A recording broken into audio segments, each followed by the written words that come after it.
दोस्तों मैं उम्मीद करता हूँ आप सभी स्वस्थ और मस्त होंगे। आज का हमारा विषय अल्ट्रासोनोग्राफी रिपोर्ट्स को कैसे देखें, स्पेशली प्रेगनेंसी की अल्ट्रासाउंड रिपोर्ट।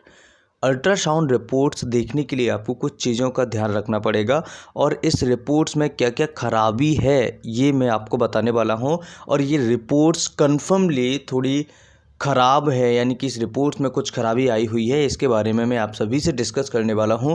और हम जानेंगे कि बच्चे की हार्ट बीट कितनी है, बच्चे का वज़न कितना है, और बच्चे का कोई अन्य समस्या या फिर बच्चे को वज़न से रिलेटेड या फिर बच्चे को कोई अन्य समस्या तो नहीं है, जैसे कि गले के चारों तरफ एक कॉर्ड का अंटर लग जाता है जिसकी वजह से काफ़ी सारी प्रॉब्लम्स आ सकती हैं। और कौन सा ग्रेड है, ग्रेड 1 है, ग्रेड 2 है, ये सारी चीज़ें भी इस वीडियो में हम समझेंगे। आप सभी से एक रिक्वेस्ट करूँगा, इस वीडियो को अगर आप अंत तक देख लेते हैं तो आपको कोई भी वीडियो देखने की ज़रूरत नहीं पड़ेगी।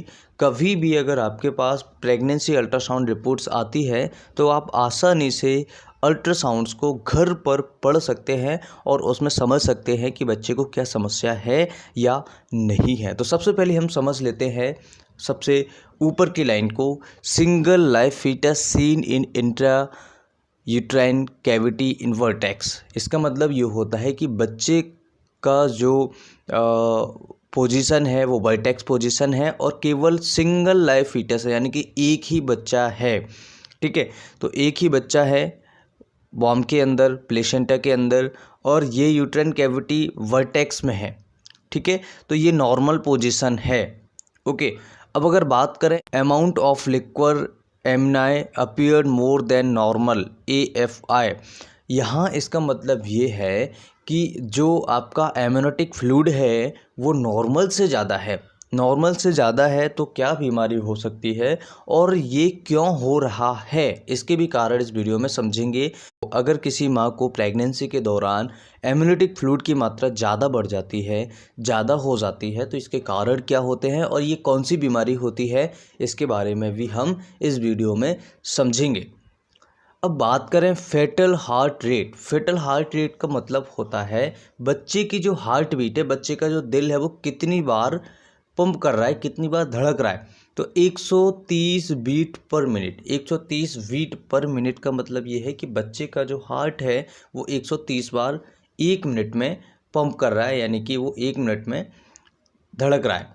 अब ऐसी कंडीशन में अगर एडल्ट की बात करें तो 72 होता है नॉर्मल, जो कि 60 से नीचे नहीं होना चाहिए और 90 से ऊपर नहीं होना चाहिए। ये एडल्ट्स का होता है, लेकिन यहाँ पर बच्चे की जो हार्ट बीट होती है वो थोड़ी ज़्यादा होती है। कई ऐसे पेशेंट्स होते हैं जिनकी 160 तक भी चली जाती है, इवन 170 तक भी चली जाती है 170 बीट पर मिनट के हिसाब से। लेकिन यहाँ पर आप देखेंगे कि फेटल हार्ट रेट जो है वो डाउन जा रही है। अगर इससे कम आती है तो पेशेंट्स को और बच्चे को स्पेशली बहुत ज़्यादा समस्या हो सकती है। 130 से नीचे नहीं होनी चाहिए। हालांकि यहाँ पर हम अभी ठीक हैं, और अगर 130 से नीचे जाती है हार्ट बीट 1 मिनट में तो ये थोड़ी सी इसमें प्रॉब्लम हो सकती है। अगर बात करें head symmetrical VPD measure 86 mm, ये मीज़र्स होते हैं, जैसे हेड की लंबाई क्या है, चौड़ाई क्या है। तो ये हेड का जो VPD है, सिमेट्रिकल VPD मीज़र है, वो 86 mm है, जो कि नॉर्मल है। ठीक है, मीज़र्स होते हैं जैसे हम किसी एक पार्ट्स को नापते हैं, पहले हमने इधर से नाप लिया फिर हमने उधर से नाप लिया, तो इस तरीके से हम मीजर करते हैं कि बच्चे का हेड कितना बड़ा है, उसकी लंबाई कितनी है, उसकी चौड़ाई कितनी है। ठीक है, काफ़ी सारी चीज़ें होती है, तो ये नॉर्मल है। और HC की बात करें जो कि 301 है, ये भी नॉर्मल है। वही जो मीजर्स मैं आपको बता रहा हूँ कि एक मान लो एक पार्ट्स को हम अगर नापते हैं तो इधर से चारों तरफ से अगर उसको मीज़र करते हैं तो इसी तरीके से हम हेड को भी मीज़र कर रहे हैं। फीमर लेंथ हमारे बच्चे की हड्डी होती है, जो पैर की हड्डी होती है, जो आप देखेंगे घुटने से ऊपर जो हड्डी होती है, जांग से लेकर के जांग वाली जो हड्डी होती है कमर से घुटने तक, इसे हम फीमर वोन बोलते हैं। जो इसमें लंबाई इस बच्चे की दी हुई है, इस हड्डी की लंबाई है, केवल बच्चे की पूरे की लंबाई नहीं है, ये केवल फीमर वोन की लंबाई है जो 59 mm है, यानी कि 59 mm है। ठीक है, अब अगर बात करें FAC मीजर, तो यहाँ पर 266 mm है। ये सारे के सारे मेज़रमेंट्स होते हैं। अगर बात करें foetal weight today is about 1789 gram, यानी कि बच्चे का जो वज़न है वो है 1789 ग्राम, यानी 1.5 किलो से ज़्यादा। अब बच्चे का नॉर्मल वेट कितना होना चाहिए? 2 किलो से ज़्यादा होना चाहिए, यानी कि 2000 ग्राम यहाँ पर होना चाहिए। तो कंडीशन क्या है और डेट क्या चल रही है? देखिए आप यहाँ पर देखेंगे तो 32 से 33 वीक्स का ये अल्ट्रासाउंड्स है, और यहाँ पर आप देखेंगे 37-38 वीक्स में डिलीवरी नॉर्मल हो जाती है, जो कि टर्म में भी होता है। अगर यहाँ पर 3 से 4 वीक्स आगे बढ़ते हैं तो ऐसी कंडीशन में ये जो वज़न है बच्चे का ये बढ़ जाएगा, तो ये 2000-2500 ग्राम्स के आसपास पहुंच जाएगा, यानी 2-2.5 किलो के आसपास बच्चे का वज़न हो जाएगा, जो कि नॉर्मल है। अभी भी नॉर्मल है, लेकिन हल्का सा हम कह सकते हैं कि थोड़ा सा कम है। Foetal spine does not reveals any anomaly. Foetal spine यानी कि जो बच्चे की रीढ़ की हड्डी होती है पीछे वाली, उसे हम बोल रहे हैं स्पाइन, ठीक है। तो यहाँ पर क्या दे रहे हैं, कोई भी एबनॉर्मलिटी एनोमली नहीं है, यानी कि कोई भी समस्या उसमें नहीं आई है, यानी कि ये अल्ट्रासाउंड यहाँ तक नॉर्मल है। यहाँ पर केवल हमने एक चीज़ देखी थी, amount of liquid amniotic fluid appeared more than normal. तो इसके बारे में यहाँ पर समझेंगे। Placenta placed anteriorly high up matured grade second, no evidence of cord seen around the neck. यानी कि जो प्लेसेंटा की सिचुएशन है वो प्लेसेंटा एंटीरियर यानी कि एब्डोमिन की आगे की वॉल पर है, ठीक है।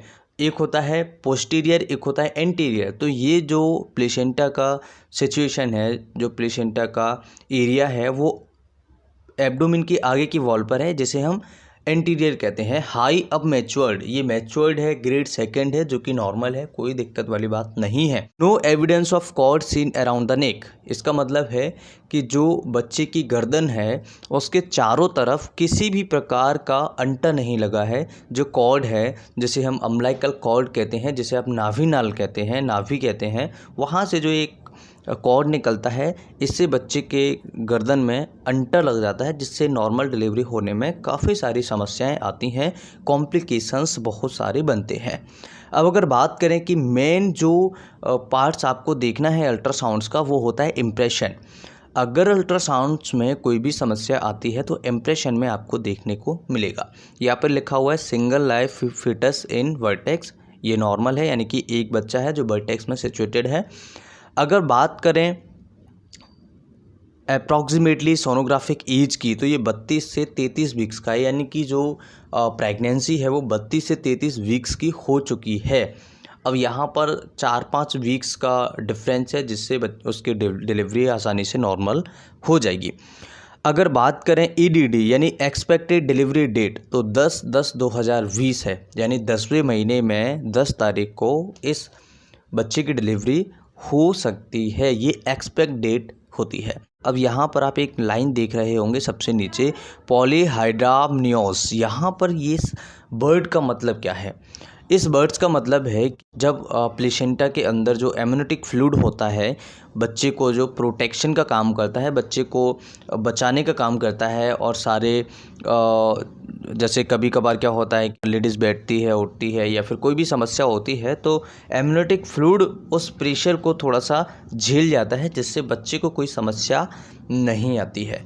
जब इस एमनियोटिक फ्लूइड की मात्रा बढ़ जाती है, एक्सेसिव हो जाती है, यहाँ पर क्या दे रहे हैं, अपीयर मोर देन नॉर्मल, यानी कि नॉर्मल से ज़्यादा है, इस कंडीशन को हम कहते हैं पॉलीहाइड्रामनियोस। ओके, तो यहाँ पर आपको इस वर्ड का मतलब क्लियर हो गया कि बच्चे का जो वर्टेक्स है, या बच्चे की पोजीशन है, या बच्चे का वज़न है, ये सारे नॉर्मल है। इससे इसका कोई मतलब नहीं है। यहाँ पर केवल मतलब ये है कि जो एमनियोटिक फ्लूइड होता है वो ज़्यादा बन रहा है। अब ये ज़्यादा होने के कारण क्या होते हैं, कई सारे रीजंस होते हैं। हो सकता है कि ये ज़्यादा बन रहा हो किसी कारण से, या फिर हो सकता है कि माँ को कोई पहले से परेशानी हो, जैसे डायबिटीज़ वगैरह हो, ठीक है। और हो सकता है कि इसका एब्जॉर्प्शन कम हो रहा हो, यानी कि बन तो ज़्यादा रहा है लेकिन एब्जॉर्ब कम हो पा रहा है, जिसकी वजह से वो इकट्ठा ज़्यादा होता चला जा रहा है। अगर कॉम्प्लिकेशंस की बात करें तो यहाँ पर आपके काफ़ी सारे ऐसे कॉम्प्लिकेशंस हो सकते हैं, जैसे एनकेफेलोपैथी हो सकती है। जैसे कि जब बच्चे की डिलीवरी होती है तो उसके सिर में आपने देखा होगा सिर फूला हुआ देखने को मिल सकता है, ऐसी कंडीशन हो सकती है। और ओपन स्पाइना बिफिडिया हो सकता है, जैसे कि मैंने आपको बताया यहाँ पर spine does not reveals any anomaly. कभी कभार आपने देखा होगा कई ऐसे बच्चे होते हैं जिनकी जो स्पाइनल होती है, पीछे की जो रीढ़ की हड्डी होती है, वो थोड़ी सी फूली हुई देखने को मिलती है, उसे हम कहते हैं ओपन स्पाइना बाइफिडा या विफिडा, जो भी आपको वर्ड अच्छा लगे। इसके बाद हाइड्रोप्स फेटालिस हो सकता है। काफ़ी सारी ऐसी समस्याएं हैं, जैसे फेशियल क्लेफ्ट हो सकती है, नेक मासेस बढ़ सकता है, ठीक है, एसोफेजियल और ड्यूडेनल एट्रीसिया हो सकता है, ऐसी समस्याएं आ सकती हैं। अगर हम बात करें कि किस तरह से इसे ठीक किया जा सकता है, तो काफ़ी सारी मेडिसिन्स की इसमें ज़रूरत नहीं पड़ती है। कुछ ऐसी मेडिसिन्स आती हैं जो ये ज़्यादा बन रहा है इसे कम कर दें, इस कंडीशन में इसे ठीक किया जा सकता है।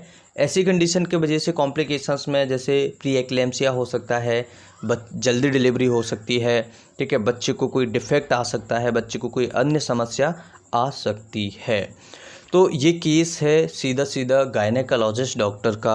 आपको कभी भी अगर ऐसी समस्या होती है या आपको अल्ट्रासोनोग्राफी में कभी भी ऐसी समस्या आए, तो आपको ध्यान ये रखना होगा कि ऐसे पेशेंट्स को तुरंत से तुरंत गायनेकोलॉजिस्ट डॉक्टर के पास भेज देना चाहिए या फिर चले जाना चाहिए। आज की इस वीडियो में हमने सीखा है अल्ट्रासाउंड रिपोर्ट्स को कैसे पढ़ा जाता है, कैसे समझा जाता है, और स्पेशली पॉलीहाइड्रोमोनियोज जो बीमारी है, इस बीमारी को क्या कहते हैं और इसे कैसे मैनेज करने का तरीका होता है। तो आशा करता हूँ कि आज के ये वीडियो आप सभी के लिए बहुत ही ज़्यादा महत्वपूर्ण होगा, वीडियो आप सभी ने अच्छे से समझा होगा। वीडियो अच्छा लगे तो लाइक करें, शेयर करें, कुछ पूछा जाए तो कमेंट करें। फिर मिलते हैं एक नई वीडियो में, तब तक के लिए bye bye, take care, thanks for watching, have a nice day.